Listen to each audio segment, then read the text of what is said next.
I made a shocking discovery in my wife's bag, and it nearly destroyed our marriage. From that moment, everything changed. Linda, my wife of 10 years, welcomed me home from work like any other Wednesday evening. But instead of the usual small talk, she sat me down, saying there was something serious we needed to discuss. I braced myself, already sensing the heavy conversation coming. Once I was seated, she started by telling me how much she loved me and how deeply committed she was to our marriage. But for some reason, her words didn't comfort me. In fact, they had the opposite effect. They made me uneasy. "All right," I muttered cautiously, but before I could say anything more, she cut me off with a deep breath and dropped a bombshell. "I love you," she began, "and I see us growing old together, but I've decided I want to have an affair." Her words hit me like a punch to the gut. I was floored, completely blindsided by the admission. Struggling to make sense of what she just said, I asked, "Wait, so you love me, you don't want to ruin our relationship, but you're planning to be with someone else?" Linda was quick to clarify. "It's not exactly like that. There's someone I've met, and I want a physical relationship with him. But it wouldn't be all the time, just now and then. And I promise I'll be completely honest with you about everything. I truly believe our love is strong enough that this won't change how I feel about you. If you love me as much as you say, you'll understand that this is something I need." She said it so calmly, like it was the most reasonable request in the world. Still reeling, I asked, "How can you possibly think this won't affect us? Have you already made plans with him?" Without hesitation, she confirmed it. "We're tentatively planning a weekend getaway next week." My heart pounded in my chest. "How would you react if the roles were reversed?" I asked, testing her. She gave me a sharp look and challenged, "You'd lose your mind if I ever suggested this." I couldn't help but scoff.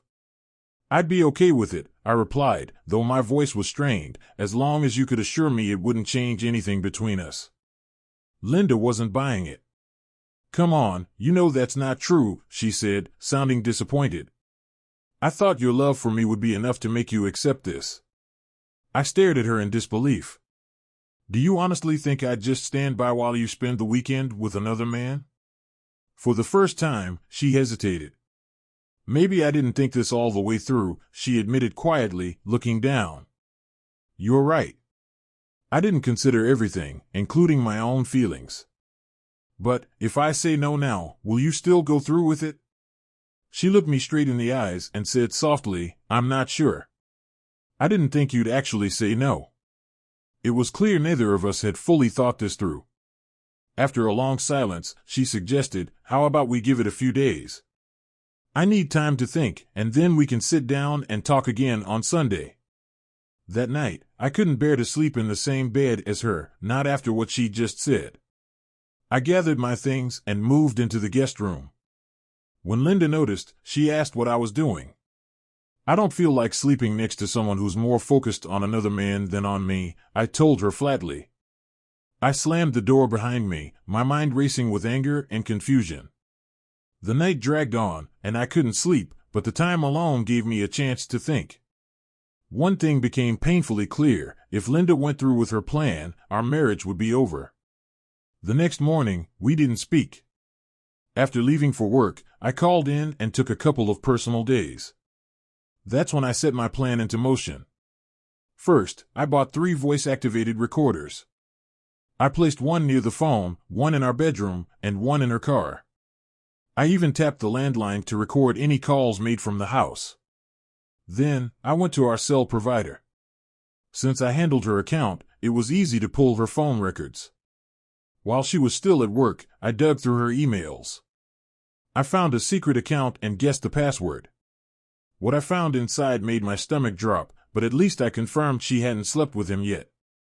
I forwarded all new messages from her secret email account to myself, without leaving any trace. I wasn't done, though. I bought 2 GPS trackers, one for her wallet and another for her car. By the end of the day, I had set everything up to monitor her movements. All I needed now was access to her phone, which I planned to get later that night. When I checked her emails again, I saw she had been messaging a coworker named Frank Jones, the man she was planning to cheat with. I was furious. Frank was going to learn exactly how it felt to have your world torn apart. That Friday, I went straight to a divorce lawyer and began the process, citing adultery. I made sure Frank Jones was named in the paperwork. The lawyer assured me it was an open and shut case as long as I had evidence. I handed over the emails, phone records, and told him I'd have recordings soon. He seemed satisfied and promised to get things started right away. When Linda came home that evening, I gave her the cold shoulder, refusing to speak. She busied herself with dinner, but I wasn't staying for that. I grabbed my keys and headed to a bar to eat and have a couple of beers. When I got back, she tried to start a conversation, but I walked straight past her and into the guest room, slamming the door behind me. At this point, the only way she could save our marriage was to call off her plans with Frank, but I wasn't holding my breath. I ignored her all weekend, letting the tension build between us.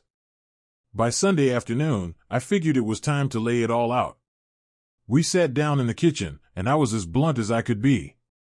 I've spent the last few days thinking long and hard about your request, Linda, I began, my voice steady but firm. And no matter how I try to look at it, I can't find a way to be okay with it. You say it won't affect our marriage, but it already has. Just look at us, we can barely have a conversation without tension. You're not putting yourself in my shoes, or you'd see why I can't accept this. Linda frowned, crossing her arms defensively. How can you be so selfish? If you love me, why can't you let me have this? I couldn't believe what I was hearing. Selfish?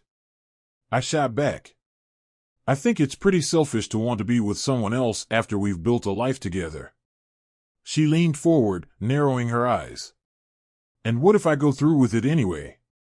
I met her gaze, unflinching. There will be consequences, Linda. We made vows 10 years ago to be faithful to each other. I know, she said, almost dismissively, but this is something I need to do. At that moment, I knew there was no turning back. I stood up and grabbed my laptop. Well, I guess we're done here, then. You really need to think hard about this, I said, before walking out of the room. I needed space, so I went to a nearby spot where I could monitor her emails without her hovering around.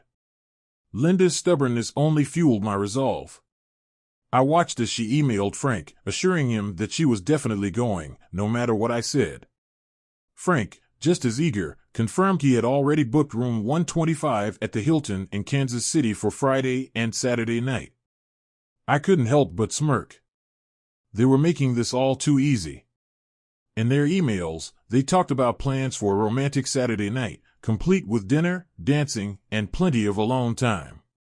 Linda even mentioned buying new lingerie for the occasion. They acted like teenagers sneaking around, completely oblivious to the fact that I was reading every word. By Friday, I had everything ready. I'd been to Kansas City the day before, reserved their hotel room for myself on Thursday night, and set up hidden cameras. Everything was perfectly positioned to capture their affair. It was all the evidence I needed for my divorce case. As an added bonus, I reserved a room near theirs so I could monitor them in real time. Linda and I barely spoke as she prepared for her weekend getaway with Frank. I watched her pack, knowing exactly what was in store for her. When she wasn't looking, I slipped a GPS tracker into her wallet, right next to her cash and cards. It was almost laughable how easy it had been to set everything in motion. By the time Friday morning rolled around, I left the house at my usual time, not saying a word to her. I headed straight to my lawyer's office, signing the divorce papers. I let them know I'd have all the evidence they needed by Monday, and I requested that Linda be served at her workplace, as a final blow. Frank would be served as well, with a lawsuit for alienation of affection. It was all coming together. After checking the GPS tracker, I saw Linda was at the hair salon, probably getting dolled up for Frank.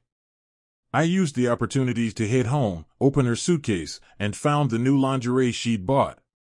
It was undeniably sexy, but knowing it wasn't meant for me stung. I put on rubber gloves, took out the underwear, and sprayed the crotch of her panties and the cups of her bra with pepper spray. Once I tucked them back into her suitcase, I smiled. This was going to be interesting. Later that afternoon, I headed to Kansas City, checked into their hotel room, and made sure all my surveillance equipment was running smoothly. Everything was in place. By the time I got home that night, the reality hit me. My marriage was over, but I wasn't done yet. Linda came home later that evening, and I didn't even bother to look at her. She tried to act friendly, but I cut her off. "Save that for Frank," I said coldly. "I don't need your pity." I walked past her, slammed the guest room door behind me, and settled in for the night. It was a long, sleepless night, but I knew everything was set to bring this whole mess to an end. Friday came, and I left as usual, heading to finalize the last steps. That night, everything would fall apart for Linda, and there was no coming back. Friday unfolded just as I'd anticipated. I spent the morning at my lawyer's office, signing the final papers and confirming that Linda would be served on Monday. Everything was in motion, and I felt a strange sense of calm wash over me as I left the office. When I got home, Linda was still getting ready for her big weekend with Frank. I didn't say a word, just watched as she put on the lingerie I'd sprayed earlier. She looked stunning, I'll give her that, but it didn't matter. I was done being affected by her charms. She noticed me watching and tried to cover up, but I waved it off. "Don't bother," I said. "I've seen it all before." She flushed with embarrassment, but I could see she was trying to act confident. I couldn't help but tell her, "You look incredible today. It's just a shame you never put this much effort in for me." She looked down, fiddling with the fabric of her lingerie. "I just wanted to feel good about myself," she mumbled. "Well, you do," I admitted, "but it seems like you're more concerned with impressing him than you ever were about me." She apologized, but it felt empty. "I only wanted to feel attractive," she said. I sighed, my voice softening. "You've always been beautiful to me, Linda. I've always loved you. I thought you loved me too." Reaching out, I slipped her wedding rings off her finger. She gasped but didn't stop me. "These rings," I said, holding them up, "they meant something to me. They symbolized a promise we made, to forsake all others. But clearly, that promise doesn't mean much to you anymore." I pocketed the rings, including the engagement ring that had belonged to my mother. "I don't want to see you wearing these while you're with another man. The engagement ring has sentimental value, I'm keeping it." She stood there in stunned silence as I turned away. "I won't be here when Frank arrives," I told her flatly. "But don't let him step foot in my house. If you do, I'll make sure neither of you will ever forget it." "What do you mean by that?" she asked nervously. "I'm serious," I said, my tone icy. "He's not welcome here, Linda. Do you understand?" She nodded slowly. "Yes, I won't let him inside." "Good," I said. "Because I'll be watching." With that, I walked out, leaving her standing there. I parked my car a few blocks away, just out of sight but close enough to see when Frank showed up. It didn't take long. His car pulled up, and I watched as he walked to the door, suitcase in hand. Linda greeted him with a long, passionate kiss, and they embraced like two teenagers sneaking around behind their parents' backs. She glanced in my direction, a smug grin on her face, as if she thought she'd won.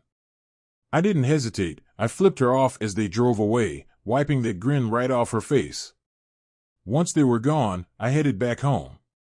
The first thing I did was change all the locks and update the garage door code. Then, I grabbed the suitcase I had packed and drove to Kansas City. I checked into the hotel, went straight to the room, and set up my laptop to monitor the hidden cameras. As soon as they checked in, I saw them on the feed. It didn't take long for them to get intimate, but what I saw next made me laugh out loud. Frank wasn't exactly well endowed, and Linda's face showed clear frustration as their first round ended almost as soon as it started. He crawled back into bed, ready for another try, but I could already tell she wasn't going to get what she wanted from this weekend. I let the cameras record while I went out for dinner and drinks. By the time I got back, Frank was passed out, and Linda was sitting on the edge of the bed, looking annoyed. What had started as a painful situation for me was quickly becoming entertainment. I knew Linda would be leaving this weekend feeling more disappointed than I ever imagined. The next morning, I woke up ready to mess with them even more. I had already sent Linda a bouquet of flowers, the same kind I used to send on our anniversaries. The delivery was timed perfectly, arriving just as things started to heat up between her and Frank again. When Linda saw the flowers, her face went from surprise to irritation in seconds. She called me immediately. "Did you send me flowers?" she demanded, already upset. "Oh, you got them?" I replied casually. "Well, it hasn't exactly been a great day for me either. My wife's off with some other guy, and here I am trying not to lose my mind." "You always send me these flowers for our anniversaries," she snapped. I couldn't help but laugh. "And you think I sent them?" "Let me tell you, if I had sent those flowers, they wouldn't have been roses, they'd have been weeds, and the card would have read to my cheating wife. But hey, maybe they'll remind you of what you're throwing away." Stunned silence filled the line before I hung up on her. She tried calling back several times, but I didn't answer. Watching her face on the camera was priceless. She was fuming, but Frank, clueless as ever, reassured her that I'd come around. He couldn't have been more wrong. But I wasn't done yet. I decided to keep the fun going by ordering her favorite pizza, timed just as Frank was making another move. The delivery guy showed up at their door, and Frank had no choice but to pay for it. I watched as they awkwardly sat down to eat, clearly irritated by the interruption. Later, I ordered her favorite sandwich from a local deli, just for good measure. The knock on the door came right in the middle of their next attempt at intimacy. This time, Linda's face dropped. She finally started to realize I knew exactly where they were, and that I wasn't letting them off easy. They got dressed and left the hotel for a while, hoping to shake off the distractions. Little did they know, I had more plans in store. That evening, they returned, and Linda hopped into the shower almost immediately. She stayed in there for much longer than usual. When she came out, her breasts and crotch were bright red, clearly irritated by the pepper spray. Frank, of course, tried to make a move, but she snapped at him, saying she was in too much pain to continue. While they dealt with their miserable night, I spent mine organizing all the footage. I had every moment of their dull, pathetic affair captured on video, ready to hand over to my lawyer. I couldn't help but smile at how perfectly it was all coming together. Sunday morning, I packed up and headed home, ready for what was coming next. Linda was in for the shock of her life when she returned. When Frank dropped her off that afternoon, he didn't even bother walking her to the door. He just let her out like she was nothing more than a delivery.